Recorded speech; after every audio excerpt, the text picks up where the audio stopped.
Tension is running high in Nova Scotia as a conflict between commercial lobster fishers and indigenous ones continues. But when will the violence end? Hello and welcome to the Unpublished Cafe. I'm Ed Hand. Parliament held an emergency debate earlier this week following the vandalism and destruction of Indigenous fishing boats, a van, and traps. A lobster pound was also torched. At issue is a Mi'kmaq group's ability to start their own lobster fishery. Under 1999 Supreme Court ruling, Mi'kmaq bands have the right to fish for a moderate livelihood. The court said those rights are limited to securing necessaries and do not extend to the open-ended accumulation of wealth. In terms of numbers, Indigenous fishers have about 500 traps in all, a drop in the bucket compared to the thousands of commercial traps. While the Supreme Court ruled the treaty gave Indigenous people the right to a moderate living, it left out the definition of moderate living, which is at the crux of the dispute. Dwight Newman is a law professor at the University of Saskatchewan who specializes in Indigenous rights, and he joins us now. And Dwight, the federal government has dropped the ball here as it has not negotiated with the Mi'kmaq, right?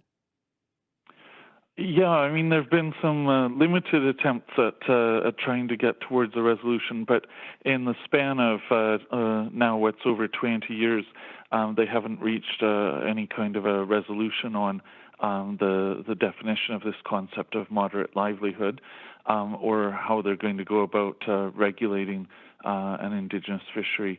And so that is something where the federal government over the last 2 decades has dropped the ball. Is it just not a priority with the government, or can that just be, your assumption of it? Because as you mentioned, it's been over 20 years to try and get a negotiation here. Yeah, I mean, there are a few things that come into it, and I mean, there are some complexities to trying to carry out those kinds of negotiations. So, I mean, we need to acknowledge those as well. And there's some very different starting points in terms of negotiations, where the government would interpret the scope of the rights quite differently than the Indigenous communities would. And so they're not easy negotiations. At the same time, the 1999 decision, I think, was trying to set the stage for negotiations, but also said that it was up to government to regulate. And they could have attempted negotiations and then still reached some kind of decision rather than just leave things ambiguous. And I think that's the worst part of the situation right now from a legal standpoint, is that things had been left entirely ambiguous, and now the Indigenous communities are trying to bring some clarity themselves. You mentioned the complexities in the issue. Which complexities are you talking about? Well, some of those include that there would be different viewpoints on just what a moderate livelihood amounts to, and the government would probably read that as smaller than or at a lesser level than some of the Indigenous communities would read that at. One of the other complexities to it is just which First Nations in Nova Scotia are covered by the 1999 decision.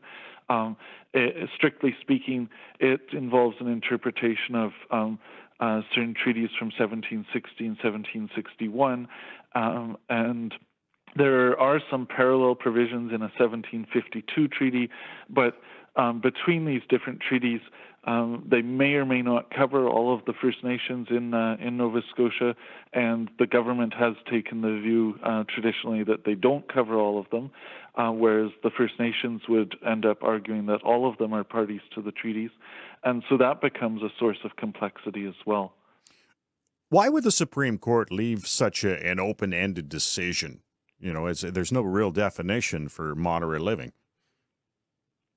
Yeah, I mean, the 1999 decision, they actually faced some real challenges after they rendered the decision.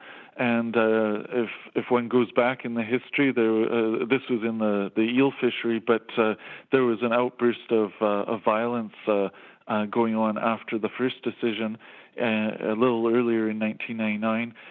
The Supreme Court of Canada was asked to do a rehearing in the case, and they said they were not going to rehear the case, but they also issued some further clarifications of the judgment in later 1999. So there are two judgments from 1999, but they still left this term moderate livelihood undefined. And I think we have to read them as having tried to leave scope for negotiation or discussion between governments and Indigenous communities. And in retrospect, maybe now that looks like it was a bad idea, but I think the Supreme Court of Canada thought it wasn't their place to prescribe the exact rules applying to the fishery, and that they would encourage negotiation by leaving that ambiguity. And as it's turned out, it doesn't seem to have worked out that way. Dwight Newman is joining us in the Unpublished Cafe, law professor at the University of Saskatchewan who specializes in Indigenous rights and law, and he's joining us on the cafe. So at this point, then, is the only way we're going to get to a definition of moderate livelihood, moderate living, from negotiations between the government and the Mi'kmaq? Well, at this point, that would probably be most constructive if there were negotiations. The decision from 1999 probably leaves legal authority in the government to regulate and define that. If the government were to pursue that route, that's probably less acceptable today than it would have been in 1999, just at a sort of a legitimacy level and what First Nations would accept. And they would expect to be part of negotiations on it today. And so I think there are going to have to be negotiations in some form. And there's obviously a tense situation in the meantime, and a very concerning situation in terms of the violence that has occurred, which obviously is simply not acceptable. But there's going to need to be some real leadership from Ottawa to try to move things towards a resolution. Why is there such a pushback from commercial fishers when the Indigenous number of traps is fairly insignificant to what they have? There would be people that might be able to speak better to all of the factors going on in the region. But from my understanding, certainly commercial fishers have faced some challenges over the years as well. And there have been threats to, and some of the fisheries in the Atlantic Canada have been shut down at times. So they feel pressures as well. I can't speak to the exact situation of this particular fishery, but certainly there would be a perspective amongst some of those fishers that there are risks to the fishery if other fishing starts out in an unregulated way. And there's obviously not a high level of trust in terms of how an Indigenous fishery would play out. And so there needs to be some real trust building and again, some leadership from Ottawa to bring people together. From your perspective, how has the Rcmp handled the situation? Well, I mean, people can say various things on that, and no doubt will. The Rcmp operates as a very professional police force, and that doesn't mean that nobody can ever critique something about it.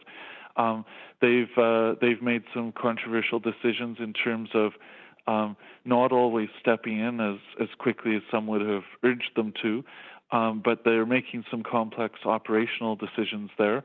I think it is important for the Rcmp to be enforcing the rule of law, but they need to do that in every situation in careful ways, where there are large-scale problems that they could otherwise generate through their enforcement measures. So they face a very challenging task, and I wouldn't be one to engage in detailed second-guessing of them, but of course we do hope that the rule of law can be restored for everybody. And part of that rule of law is, of course, Indigenous fishing rights and that Indigenous people not face violence. But the rule of law involves a lot that they need to be protecting. Dwight, I want to thank you for joining us. Well, thank you for having me and for your interest in the story.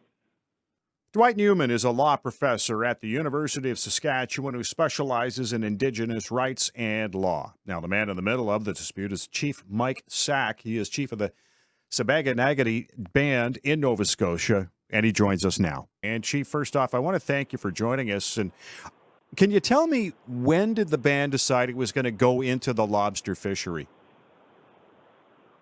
Yeah, thank you very much for having me. We haven't really been out of the fishery. Our people have always been doing it, but it's the last, I don't know. I remember I fished back in 1999, and it's always been a thing that our people have done. So for the last 4 or 5 years, we've been really working hard on our management plan for our own water livelihood fishery. So it's been out to the people, it's been with lawyers, it's out to our community a number of times, and it took a while, but it was ready to go, so we made that push forward. So I guess the band had planned on getting into it. It was just a matter of, lining everything up, dotting the I's and crossing the T's, that kind of thing? Yeah, we just wanted to make sure that we had, all of our bases covered and not left exposed or vulnerable. So we took our time with it, but there's also a lot of pressure on the community. The community wanted us to back them up and be there with them, and the only way we could do so was this way. So that's what took the time. Is this issue dividing the community? Our community, no, we're strong. Mm-hmm. It's brought us together.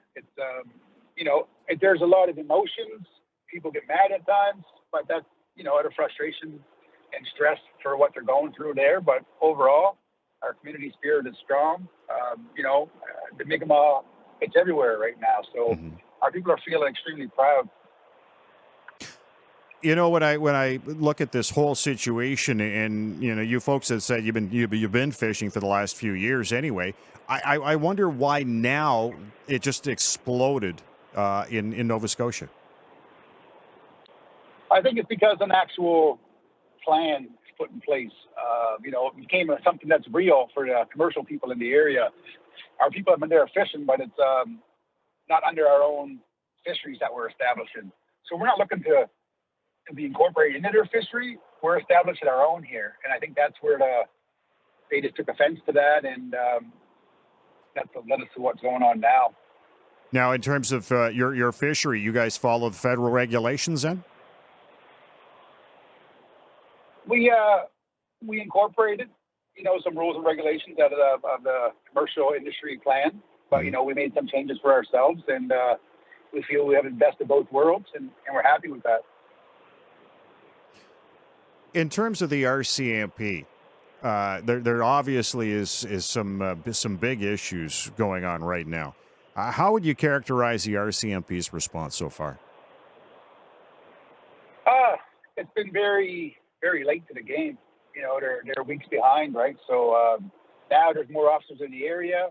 That's great, but I think that the charges were laid really put things to a halt. So I'm grateful they have done that. I want to see a lot more charges because there were so many people involved with committing these crimes. More people need to be held accountable. And, if something big was to go off, I still think they're understaffed. But, I'm hoping that nothing does happen.